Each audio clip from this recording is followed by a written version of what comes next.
जय हिंद।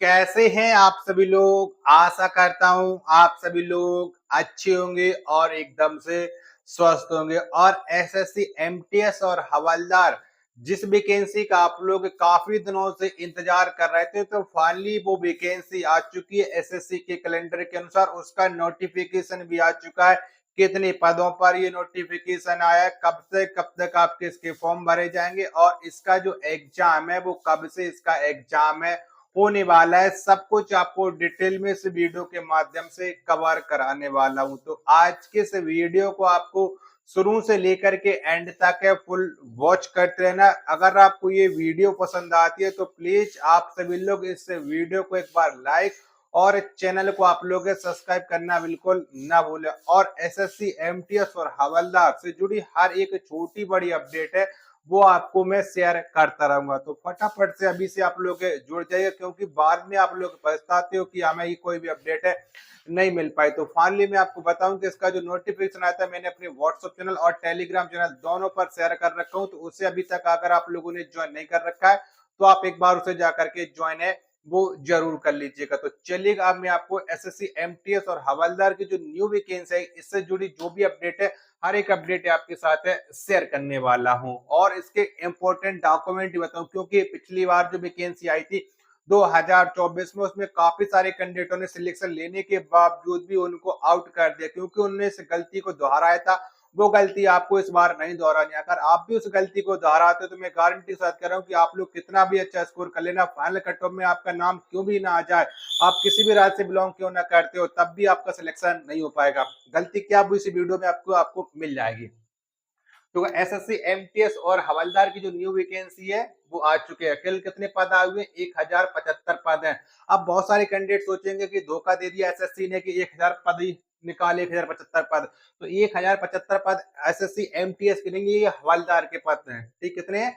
हवलदार के पद 1075। बाकी के एमटीएस की जो वैकेंसी है इसमें अभी एमटीएस के जो पद आने वाले उनकी संख्या बढ़ करके आएगी। ठीक है, उसके लिए अलग से नोटिस जारी किया जाएगा। तो आप ऐसा मत घबराओ खाली 1075 पद निकले हुए हैं।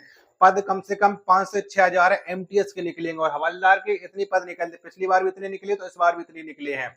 ठीक है, तो अब आपके ऊपर डिपेंड करता है कि आप सोच समझ करके इसको फॉर्म को अप्लाई है वो करना है। ठीक है, फिर से बता दो, अभी एमटीएस के पद नहीं आए हुए हैं। एमटीएस की फॉर्म भर जाएंगे, लेकिन एमटीएस के पदों का एसएससी अलग से नोटिस जारी करके बता देगा कि हाँ हमने इतने पदों पर नोटिफिकेशन है वो निकाला है। ठीक है, इसके आवेदन है वो आपके 26 जून 2025 के आवेदन शुरू हो जा रहे हैं, और इसके फॉर्म भरने की जो अंतिम तिथि है वो आपकी 24 जुलाई 2025 इसके फॉर्म भरने की लास्ट डेट है। इसकी जो करेक्शन, अगर आपके फॉर्म में कोई गलती हो जाती है तो आप करेक्शन करना चाहोगे तो 29 से लेकर के 31 जुलाई 2025 के बीच में आप लोग इसका करेक्शन भी कर सकते हो। इसमें जो फीस रहने वाली है यूआर ओबीसी ईडब्ल्यूएस की 100 रुपए फीस रहेगी, एससी एसटी और फीमेल की फीस है 0 रुपए होने वाली है। ठीक है, और इसकी जो एज है वो 18 से लेकर के 25 साल, कुछ पोस्टों के लिए, कुछ पोस्टों के लिए आपकी 27 साल भी आपकी पोस्ट है एज होने वाली है, यानी 18 से 27 साल आपकी एज है रहने वाली है। इसकी योग्यता की हम बात करते हैं तो इसकी जो योग्यता है वो आपकी 10वीं पास है। ठीक है, अब इसके एग्जाम की बात करते हैं, क्योंकि इसका एग्जाम भी एसएससी अपने कैलेंडर के अनुसार इसका एग्जाम डेट भी आपकी फिक्स है कर रखी है। तो सितंबर और अक्टूबर में इसका एग्जाम होने वाला, 20 सितंबर से आपका एग्जाम शुरू हो जाएगा। ये बात आप लोग अच्छी तरीके से जान लीजिएगा। 24 अक्टूबर तक इसका एग्जाम चलेगा, चाहे चाहे 10 लाख भरे, चाहे 20 लाख भरे, चाहे 50 लाख फॉर्म भरे, डेट एसएससी ने फिक्स कर दी कि हम इतने इतने दिनों के बीच में आपका फॉर्म भरने के बाद इसकी डेट, एग्जाम डेट है क्लियर है। ठीक है, तो अब आपके ऊपर डिपेंड है कि आपको तैयारी लास्ट टाइम पे करनी है कि अभी से आपको तैयारी करनी है। अभी आपके पास 2 से ढाई महीने का समय बढ़िया है, गोल्डन चांस है, इसके बीच में आप अपना अच्छे से अच्छे प्रैक्टिस सेट लगा सकते हो। आपके लिए बहुत ही जल्दी बेस्ट ई नोट्स और पीडीएफ तैयार करा रहा हूं जो एसएससी एमटीएस के लिए रामबाण साबित है होने वाली है। अब देखो, इसमें दो तरह की वैकेंसी, तो हवलदार का फिजिकल की बात करते हैं। इसमें हवलदार का फिजिकल क्या है, इसमें मेल और फीमेल दोनों बनते हैं, डायरेक्ट हवलदार बनते हैं, और अच्छी खासी सैलरी भी इसमें हवलदार को मिलती है। इसकी दौड़ होती है मेल कैंडिडेट की 1600, आपको 1600 मीटर टहलना है 15 मिनट में, तो आप लोग आराम से टहल लोगे। यानी अगर आप लोग 1 मिनट में 100 मीटर चलोगे तब भी आप 15 मिनट में 1600 मीटर आराम से टहल लोगे। वहीं पर लड़कियां 1 किलोमीटर उनको टहलना है 20 मिनट में। ठीक है, लड़कों की हाइट होने वाली 157.5 सेंटीमीटर और फीमेल की हाइट रहने वाली 152 सेंटीमीटर। वहीं पर हम चेस्ट की बात करते हैं तो लड़कों का चेस्ट नॉर्मल 21 सेंटीमीटर और 5 सेंटीमीटर आपको फुलाना, तो ये भी आप लोग आराम से कर ले जाते हो। तो ये तो हो गया आपका हवलदार का फिजिकल। अब इसमें गलती क्या करते हो जिससे लड़कों का सिलेक्शन है और लड़कियों का सिलेक्शन रुक जाता है? आप फॉर्म भरते समय आपको पता है कि आपके डॉक्यूमेंट क्या लगेगा, आपने ओटीआर करा रखा होगा तो आपको आधार वेरिफिकेशन की जरूरत नहीं पड़ने वाली है। ठीक है, जब आप फॉर्म भरने जाओगे तो आपके पास होनी चाहिए 10th की मार्कशीट, एक है फोटो, जाति प्रमाण पत्र, निवास प्रमाण पत्र, ईडब्ल्यूएस प्रमाण पत्र और आपके पास एक आईडी प्रूफ है होना चाहिए। ठीक, आईडी प्रूफ आप लेकर के जरूर जाना। अगर आपने ओटीआर कर रखा है तब भी और नहीं कर रखा होगा तब भी, लेकिन एसएससी ने ओटीआर पहले ही करा रखा था लेकिन बहुत सारे कैंडिडेट ने नहीं किया होगा, तो आप मुश्किल है कि इस बार आप लोग एसएससी एमटीएस और हवलदार की जो वैकेंसी आई हुई है इसका फॉर्म भरो। ठीक, नहीं भर पाओगे। ठीक है, अब डिपेंड करता है कि बहुत सारे कैंडिडेट गलती क्या करते हैं कि वो स्टेट वाला कास्ट सर्टिफिकेट लगा देते हैं, जबकि ये वैकेंसी सेंट्रल की वैकेंसी है।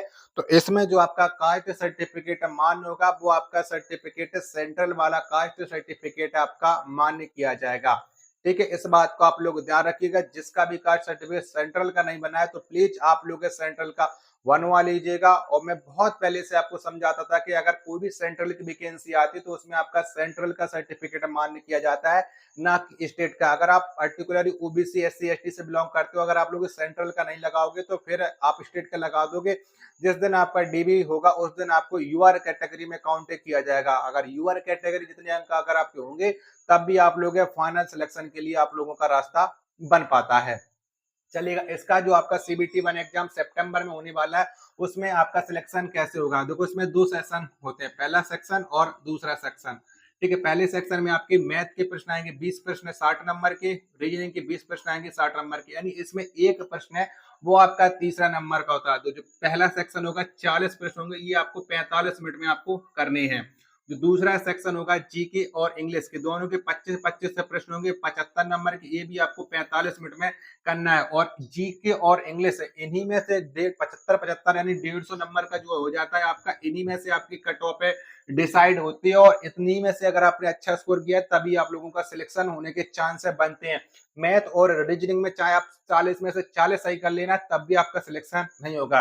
सिलेक्शन जीके और इंग्लिश के दम पर एसएससी एमटीएस में होता है, ये बात आप लोग अच्छी तरीके से समझ जाइएगा। बार बार मैं आपको समझा रहा हूँ। सेक्शन 1 में आपके पास यूआर कैटेगरी को 30% नंबर लाना अनिवार्य है, ओबीसी और ईडब्ल्यूएस को 25% नंबर लाना अनिवार्य है, और अदर कैटेगरी वाले जो भी कैंडिडेट है उनको 20% नंबर लाना अनिवार्य है। यानी यूआर कैटेगरी वालों को इसमें 12 नंबर लाना है, ओबीसी वालों को और ईडब्ल्यूएस वालों को 10 नंबर लाना है। ठीक है, और अदर कैटेगरी वालों को 8 नंबर है 40 प्रश्नों में से, यानी 8 प्रश्न उनको सही करने हैं। ठीक है, इनकी नंबर बात 36 नंबर और 30 नंबर और 24 नंबर ये आपके मैथ और रीजनिंग के हो जाते हैं। और ये आपको जीके और इंग्लिश में से आपको 150 में से आप जितने नंबर कर पाओगे तभी आप लोगों का सिलेक्शन होने के चांस है बन जाते हो। आप एक बार मैं फिर से बता रहा हूँ, आप ये मत देखना कि इस राज्य की कट ऑफ कम जाती है, इस राज्य की कट ऑफ कम जाती है। आप जिस राज्य में नौकरी करना चाहते हो, जो भी आपका फेवरेट राज्य हो, वहां से आपको फॉर्म में भरना है। कोई पर्टिकुलरली एक स्टेट में से मत भर देना कि, ठीक है, ये बात आप लोग अच्छे तरीके से समझ जाइएगा। ठीक है, फिर भी इस वैकेंसी से रिलेटेड और भी आपके मन में कोई भी डाउट होता है तो आप मुझे इंस्टाग्राम पर मैसेज करके आप लोग पूछ सकते हो, और इस वीडियो के नीचे भी कमेंट बॉक्स में कमेंट करके पूछ सकते हैं। फिर से मैं बता दे रहा हूँ कि जो 1000 पोस्टें आई हुई हैं ये सिर्फ और सिर्फ अभी हवलदार की आई हुई हैं, और एमटीएस की जो पोस्ट हैं वो आपकी अलग से आने वाली है, जिसके लिए एसएससी अलग से नोटिस जारी करके आपको बता देगा। ठीक है, और जो भी आप डॉक्यूमेंट लगाना, सारे के सारे डॉक्यूमेंट आपके सेंट्रल के लगने चाहिए। ठीक है, तो अब डिपेंड आपको करना है कि आपको किस तरीके से तैयारी करनी है और किस तरीके से आपको सिलेक्शन है वो लेना है। ठीक, और इस भर्ती से आप जो भी अपडेट थी मैंने सारी की सारी अपडेट आपके साथ है सर कर दी। अब मेरे अकॉर्डिंग तो कोई भी अपडेट नहीं रह गई, फिर भी आप लोग कमेंट बॉक्स में मुझसे पूछ सकते हो। नेक्स्ट वीडियो में आपके साथ लेकर के आने वाला हूँ कि पिछली बार एसएससी एमटीएस और हवलदार की किस राज्य की कट ऑफ कितनी गई थी, तो उस वीडियो को भी आप लोग देख लीजिएगा। मिलते एक और नेक्स्ट वीडियो के साथ तब तक के लिए धन्यवाद। जय हिंद, वंदे मातरम।